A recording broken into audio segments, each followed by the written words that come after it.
दोस्तों बीते कल हमने इजराइल और ईरान को लेकर एक वीडियो बनाया था जिसमें इस बात का जिक्र था कि इजराइल जल्द ही ईरान पर अटैक कर सकता है। इस तरह की जानकारियां निकलकर सामने आ रही है और वो हमारी बात सच साबित भी हो गई। लेकिन YouTube ने हमारा उस वीडियो को रिमूव कर दिया है। पता नहीं क्यों उस वीडियो को हटा दिया है, जो आपको शायद नहीं दिख रहा होगा।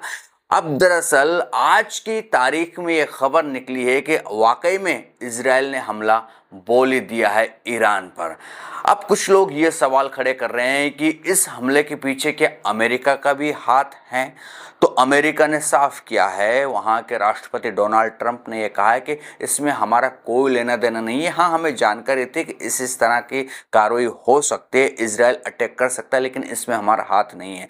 लेकिन सही बात तो यह है कि अमेरिका का हाथ ना हो, ये थोड़ा सोचने वाला विषय है। खैर, इस पर हम फिर कभी बात करेंगे। लेकिन ईरान पर सबसे बड़ा अटैक हुआ है और ये सिर्फ एक सैन्य कार्रवाई नहीं है, बल्कि मिडिल ईस्ट की जटिल सियासत, परमाणु ताकत की दौड़ और विश्व शांति के लिए एक बड़ा सवाल खड़ा कर देने वाली घटना है। तो चलिए इस कहानी को समझते हैं कि क्या क्या आखिरकार हुआ है। तो कहानी शुरू होती है मिडिल ईस्ट के दो पुराने प्रतिद्वंदियों से, इजराइल और ईरान से। इन दोनों देशों के बीच दुश्मनी कोई नई बात नहीं है। दशकों से दोनों एक दूसरे को शक की नजर से देखते आए हैं, लेकिन इस बार मामला कुछ ज्यादा ही गंभीर था। क्यों?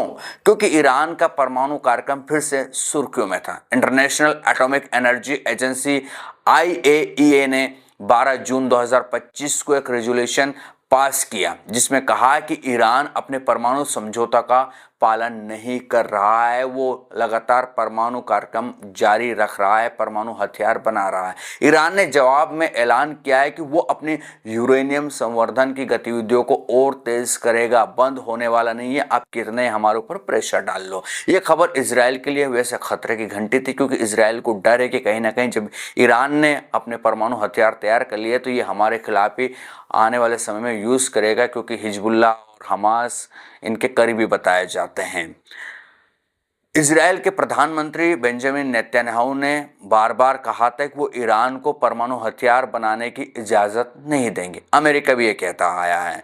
दूसरी ओर ईरान के सुप्रीम लीडर अयतुल्ला अली खamenei ने इसे अपनी संप्रभुता का सवाल बताया है और तनाव इतना बढ़ गया है कि अमेरिका ने अपने दूतावास कर्मचारियों को इराक से हटाना शुरू कर दिया है और सैन्य परिवारों को मिडिल ईस्ट से निकालने की अनुमति दी है। दुनिया को अंदाजा हो गया था कि कुछ बड़ा होने वाला है।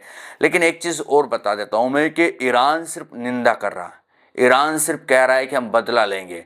कब लेगा, किस तरह से बदला लेगा, ये पता नहीं है, क्योंकि ईरान कहता आया है कि हम कड़ा संदेश देने की आदत ईरान की रही है।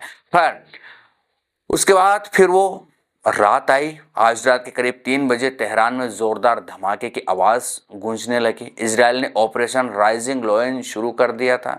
ये कोई छोटा मोटा इजराइल का हमला छोटा मोटा नहीं था। इजरायली वायुसेना ने सैकड़ों हवाई हमले किए, जिसमें ईरान की परमाणु सुविधाओं को, खासकर नातांज और फोर्डो को निशाना बनाया गया। इसके अलावा ईरान की बैलिस्टिक मिसाइलें, फैक्ट्रियां और सैन्य ठिकानों पर भी हमले हुए। इजराइल का दावा था कि ईरान परमाणु हथियार बनाने की दहलीज पर पहुंच चुका है और उसके पास अब और इंतजार करने का वक्त नहीं था, इसलिए ये अटैक किया है। इजराइल के प्रधानमंत्री नेतन्याहू ने एक वीडियो संदेश में कहा है कि हमने ईरान के परमाणु कार्यक्रम के दिल पर हमला किया है। ये ऑपरेशन तब तक चलेगा जब तक ईरान का खतरा खत्म नहीं हो जाता है। इजराइल ने दावा किया है कि उनके पास नई खुफिया जानकारी थी जिसके मुताबिक ईरान परमाणु हथियार बनाने के करीब था। हालांकि अमेरिकी खुफिया एजेंसियों ने कहा कि उन्हें ऐसी कोई हालिया जानकारी नहीं मिली कि ईरान ने अपना परमाणु हथियार कार्यक्रम फिर से शुरू किया है। लेकिन इजराइल को यह जानकारी मिल गई थी, पता नहीं कैसे। इस हमले में ईरान को भारी नुकसान हुआ है। ईरानी मीडिया है उसके मुताबिक Islamic revolutionary guard corps IRGC के commander in chief major general Hossein Salami, सशस्त्र बलों के chief of staff Mohammad Bagheri और 2 प्रमुख परमाणु वैज्ञानिक फेरदौन अब्बासी और मोहम्मद मेहदी तेहरानची मारे गए हैं। तेहरान में कम से कम 1 दर्जन नागरिकों की मौत की खबरें भी निकलकर सामने आ रही है। ईरान वैसे चुप नहीं रहा। सुप्रीम लीडर आयतुल्लाह खामनेई ने तुरंत जवाब दिया, है ना, कि जवाब का मतलब समझ रहे हो आप। इजराइल ने हमारे खिलाफ जघन्य अपराध किया है, उसे इसके लिए भारी परिणाम भुगतना पड़ेगा। ईरान ने जवाबी कार्रवाई शुरू की और इजराइल की ओर 100 से ज़्यादा ड्रोन लॉन्च किए हैं। इजराइल ने अपने हवाई क्षेत्र को बंद कर दिया है और आपातकाल की घोषणा की है। रक्षा मंत्री इजराइल कर्ट्ज ने कहा कि हम हर सीमा पर तैयार हैं, जो भी हमें चुनौती देगा उसे भारी कीमत चुकानी पड़ेगी। जी हाँ, दूसरी ओर अमेरिका ने साफ कर दिया है कि वो इस हमले में शामिल नहीं था। राष्ट्रपति डोनाल्ड ट्रंप ने फॉक्स न्यूज़ से कहा है कि हमें इस हमले की पहले से जानकारी थी, लेकिन हमारा इसमें कोई हाथ नहीं है। हमारी प्राथमिकता अमेरिकी सैनिकों की सुरक्षा है। विदेश मंत्री मार्को रूबियो ने भी यही दोहराया है, लेकिन ईरान ने अमेरिका पर हमले का समर्थन करने का आरोप लगाया है। ईरान ये भी कह रहा है कि ये जो इजराइल के जेट्स जिनसे अटैक हुआ है, जो विमान से अटैक किया गया, उनका फ्यूल अमेरिका के विमानों के द्वारा ही भरा गया है। इस तरह की जानकारी आ रही है और ब्रिटेन का भी इसमें हाथ बताया जा रहा है। खैर, इस बीच वैश्विक बाजारों में हलचल मच गई है और तेल की कीमतें 9 से 12% तक उछल गई है। अमेरिकी शेयर बाजार में डाउ फ्यूचर्स 500 पॉइंट से ज़्यादा गिर गए हैं। जॉर्डन ने अपने हवाई क्षेत्र को किसी भी उल्लंघन के खिलाफ सख्ती से बंद कर दिया है, जबकि ओमान में रविवार को होने वाली परमाणु वार्ता पर अब सवाल उठने लगे हैं कि क्या यह परमाणु वार्ता होगी या नहीं होगी। तो अब सवाल यह है कि आगे क्या ये हमला मिडिल ईस्ट को एक बड़े युद्ध की ओर ले जाएगा? इजराइल का कहना है कि वो ईरान को परमाणु हथियार बनाने से रोकने के लिए कुछ भी करेगा, लेकिन कई विशेषज्ञों का मानना है कि ईरान की परमाणु सुविधाएं, खासकर फोर्डो जो पहाड़ियों के नीचे बनी है, को पूरी तरह नष्ट करना आसान नहीं है। इसके अलावा ईरान ने धमकी दी है कि वो अमेरिकी ठिकानों पर भी हमला कर सकता है। दूसरी ओर ट्रंप प्रशासन अभी भी कूटनीतिक रास्ता अपनाने की कोशिश कर रहे हैं, लेकिन ईरान का कहना है कि वो यूरेनियम संवर्धन बंद नहीं करेगा। क्या ये हमला वार्ता को पूरी तरह से पटरी पर उतार देगा या फिर कोई चमत्कारिक समझौता हो पाएगा? ये सवाल हर किसी के मन में है।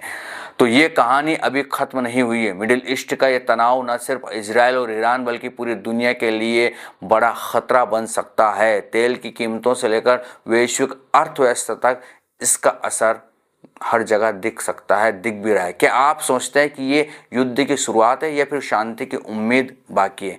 आप मुझे अपनी राय कमेंट में ज़रूर बताइएगा। लेकिन हाँ, ये जो युद्ध अगर ईरान और इजराइल, जैसे इराक तो तबाह हो ही गया, आप सभी को पता है इराक के तो हालात ख़त्म हो गए, क्या इजराइल ईरान को भी गाज़ा और इराक की तरह बना देगा? क्या खंडर कर देगा? जिस तरह की तस्वीरें निकल कर सामने आ रही है और जिस तरह से इजराइल बातें कर रहा है कि हम किसी भी कंडीशन में उसको परमाणु कार्यक्रम नहीं चलने देंगे, उसके परमाणु कार्यक्रम जब तक नष्ट नहीं हो जाते तब तक हम चुप नहीं बैठेंगे, खामोश नहीं बैठेंगे। तो क्या वाकई में इजराइल ने ठान लिया है कि ईरान को भी इराक जैसा या गाज़ा जैसा बना देंगे जब तक पूरी तरह से नेस्त नाबूद नहीं होता है, या कह सकते हैं जब तक उसकी हालत खस्ता नहीं हो जाती तब तक इजराइल क्या चुप नहीं बैठेगा? या फिर ईरान इजराइल को सबक सिखाएगा? वैसे ईरान कहीं ना कहीं देशों का सहारा लेते हैं, जैसे हमास, फिलिस्तीन, इनका सहारा लेकर अपनी मिसाइलों का उपयोग करते हैं, लेकिन सीधे तौर पर अगर निपटना होगा तो ईरान को इजराइल को जवाब देना होगा ही, और नहीं देगा तो फिर देखते हैं क्या होता है। आपको क्या लगता है, क्या हो सकता है क्या नहीं? आप मुझे कमेंट सेक्शन में ज़रूर बताइएगा। ये था वीडियो, कैसा लगा ये भी बताएं। जानकारी ठीक ठाक लगे तो चैनल को सब्सक्राइब, वीडियो को लाइक और शेयर करना ना भूलेगा। फिर मिलेंगे किसी दूसरे वीडियो में, तब तक के लिए आपके दोस्तों को दीजिए इजाज़त। नमस्कार।